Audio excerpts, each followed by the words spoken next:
நண்பர்கள் அனைவருக்கும் வணக்கம். மகாபாரதத்தில் தர்மனுக்கு பிறகு பரீட்சித் அஸ்தினாபுர அரசனாக முடிசூட்டப்பட்டார். பரீட்சித் பகவான் கிருஷ்ணருக்கு மிக அன்பானவனாக இருந்தார். குரு பரம்பரையே கிட்டத்தட்ட அழிந்திருந்த காலத்தில் உத்தரையின் கருவறையில் பிறந்தார். பரீட்சித் மாவீரன் அபிமன்யுவின் மகனும் வில்லுக்கு விஜயனான அர்ஜுனனின் பேரனும் ஆவார். சவுனகர் மன்னன் ஜனமேஜயன் தனது அமைச்சர்களிடம் தனது தந்தை பரீட்சித் எப்படி இறந்தார் என்பது பற்றி மறுபடியும் விரிவாக எனக்கு சொல் என்றார். அமைச்சர்களை நோக்கி ஜனமேஜயன், உங்கள் எல்லோருக்கும் எனது தந்தைக்கு என்ன நடந்தது என்பது பற்றி தெரியும். அந்த புகழ்வாய்ந்த மன்னன் பரீட்சித் அந்த நேரத்தில் எப்படி தனது மரணத்தை சந்தித்தார்? எனது தந்தையின் வாழ்க்கையில் நடந்த சம்பவங்களை விவரமாக உங்களிடம் நான் கேட்டறிந்தால் உலக நன்மைக்காக ஏதாவது செய்ய வேண்டும் என்றால் அதற்கு நான் உத்தரவிடுவேன் என்றான் ஜனமேஜயன். இதை கேட்ட அமைச்சர்கள், மன்னா ஜனமேஜயா, உனது சிறப்புமிக்க தந்தையான பரீட்சித்துவின் வாழ்க்கையை பற்றி விவரத்தையும் அவர் எப்படி இறந்தார் என்பதை பற்றியும் சொல்லத் தொடங்கினார்கள். அமைச்சர்கள் மன்னர் ஜனமேஜயனிடம் என்ன சொன்னார்கள், பரீட்சித் எப்படி இருந்தார், அதை பற்றி இந்த பதிவில் பார்க்கலாம். நீங்கள் இன்னும் நம்ம சேனலை சப்ஸ்கிரைப் பண்ணலைன்னா சப்ஸ்கிரைப் பண்ணுங்கள். வாங்க வீடியோக்குள்ளே போகலாம்.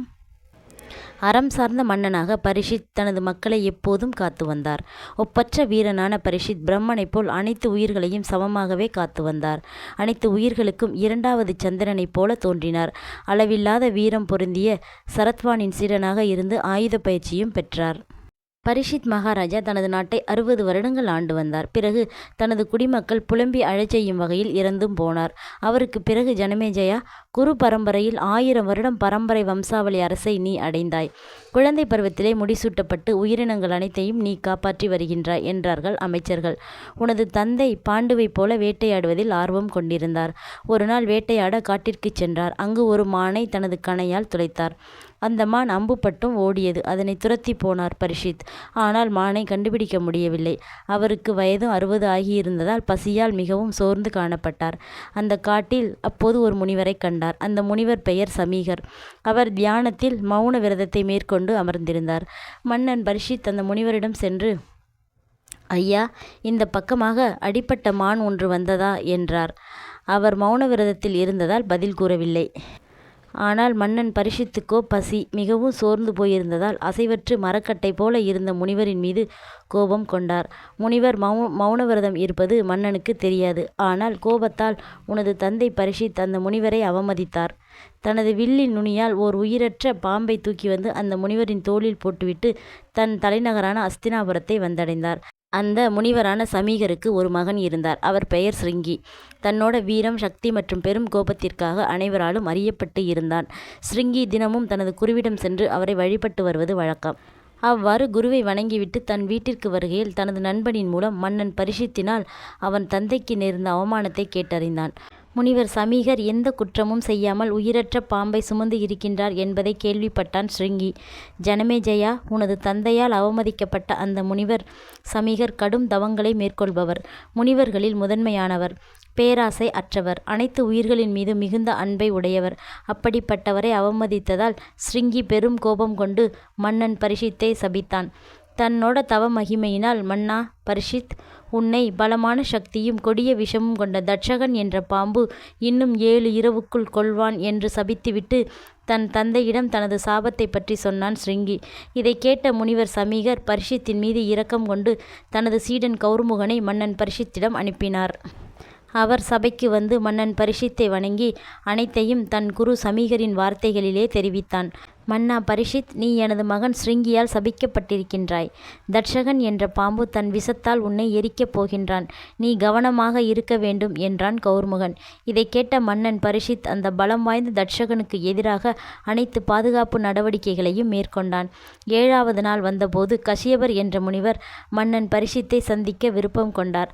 அதற்கு முன் அந்த தட்சகன் கசியபரை சந்தித்தான். கசியபரிடம் தட்சகன், எங்கே இவ்வளவு வேகமாக செல்கிறீர்கள்? என்ன காரியத்திற்காக நீங்கள் போகிறீர்கள் என்று கேட்டான். அதற்கு கசியபர், அந்தணரே, நான் குரு பரம்பரையின் சிறந்த மன்னன் பரீட்சித் எங்கிருக்கின்றாரோ அங்கு செல்கின்றேன். அவர் தட்சகன் என்ற பாம்பின் விஷத்தால் இன்று எரியப் போகின்றார். அவரை குணப்படுத்தவே நான் அங்கு செல்கின்றேன். உண்மையில் என்னால் அம்மன்னன் பாதுகாக்கப்படும்போது அந்த பாம்பு தட்சகனால் பரிஷித்தை கடித்து கொள்ள முடியாது என்றார் கசியபர். உடனே அந்தணர் வேடம் கொண்டவன், நானே தட்சகன், எனது கொடிய விஷம் பற்றி உமக்கு தெரியாது, இப்போது பாரும் என்று கூறி காட்டில் இருந்த பெரிய ஆலமரத்தை கடித்தான் அந்த தட்சகன். அந்த ஆலமரம் நொடியில் சாம்பலானது. ஆனால் கசியபர் அந்த ஆலமரத்தை உயிர்ப்பித்தார். இதை பார்த்த தட்சகன் மிகுந்த பணிவோடு கசியபரிடம், உமது விருப்பத்தை சொல் என்று அவரது ஆசையை தூண்டினான். அதற்கு கசியபரோ, நான் செல்வத்தை வேண்டிதான் அங்கு செல்கின்றேன் என்றார். தட்சகன், கசியபரே, மன்னன் பரிஷித்திடமிருந்து கிடைக்கும் செல்வத்தை விட நான் அதிகம் உனக்கு தருகிறேன், வந்த வழியே சென்றுவிடு என்றான். இதை கேட்ட கசியபரும் தன் வேண்டிய செல்வத்தை தட்சகனிடமிருந்து பெற்றுக்கொண்டு வந்த வழியே சென்றார். 7வது நாள் காலை சூரியன் உதயமாகிவிட்டது. அனைவரும் பயத்தோடு அந்த நாளை பார்த்து கொண்டிருந்தார்கள். எப்படி உள்ளே செல்வது என்று யோசித்த தட்சகன் உடனே தன்னோட நாகக்கூட்டங்களை உதவிக்கு அழைத்து அனைவரையும் ரிஷிகள் போல உருமாற சொல்லி ஒரு பழத்தில் புழுவைப் போல உள்ளே நுழைந்து சென்றான். அந்த பழங்கள் அனைத்தும் மன்னன் பரிஷித்திடம் சென்றது. சூரியனும் அஸ்தமனமாகிவிட்டான். மன்னனுக்கு ஒரே மகிழ்ச்சி, இனி என்னை யாராலும் கொல்ல முடியாது என்று சந்தோஷத்துடன் கூறினான். அன்று இரவு தனது நண்பர்களோடு பழம் சாப்பிடலாம் என்று அமர்ந்து தட்சகன் எந்த பழத்தில் இருக்கின்றானோ அந்த பழத்தை எடுத்து ஒரு கடி கடித்தான். அதிலிருந்து புழு வடிவில் இருந்த தட்சகன் பெரிய பாம்பாக மாறி மன்னன் பரிஷித்தை தீண்டினான். அந்த மண்டபமும் இடிந்து எரிந்து போனது. பரிஷித் மகாராஜாவும் இறந்து போனார். இப்படி பரிஷித் மகாராஜா இறந்து போனதை அமைச்சர்கள் ஜனமேஜயனிடம் தெரிவித்தார்கள். நாம் ஒரு தவறை தெரிஞ்சு செய்கிறோமோ தெரியாமல் செய்கிறோமோ, தவறு தான். நீ செய்யும் தவறுக்கு தக்க தண்டனை உள்ளது என்பதுதான் கர்மா, இந்த கதையோட நியதி. அதனால் நம்மால் முடிந்தவரை தவறு செய்வதை தவிர்ப்பது நல்லது என்பதையே பரிஷித் மகாராஜாவின் கதை நமக்கு சொல்கிறது. ஓகே நண்பர்களே, இந்த பதிவு உங்களுக்கு பிடிச்சிருந்தா லைக் பண்ணுங்கள், கமெண்ட் பண்ணுங்கள் மற்றும் உங்கள் நண்பர்களுக்கும் ஷேர் பண்ணுங்கள்.